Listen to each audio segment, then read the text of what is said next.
কাজু বাদামৰ নাম আমি সকলোৱে শুনিছোঁ হয়নে বাৰু? এই কাজু বাদাম আমাৰ শৰীৰৰ বিভিন্ন দিশত বহু উপকাৰী হয়। জানোচোন আহক কাজু বাদামৰ কিছুমান সৰু সৰু উপকাৰী গুণ।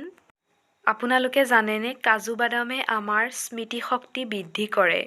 আপোনালোকৰ ল'ৰা ছোৱালীক যদি পঢ়া শুনাৰ লগতে স্মৃতিশক্তি বৃদ্ধি কৰিব বিচাৰিছে তেতিয়াহ'লে নিতৌ এটা কাজু বাদাম খাবলৈ শিকাওক। অতিৰিক্ত গেছ আৰু বদহজম হ'লে আমি কাজু বাদাম খাব পাৰোঁ।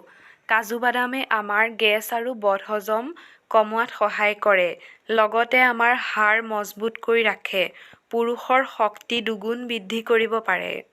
কাজু বাদামে বগা দাগ সুন্দৰ কৰি ৰাখে আৰু স্কিন আমাৰ চমৎকাৰী কৰি ৰাখে।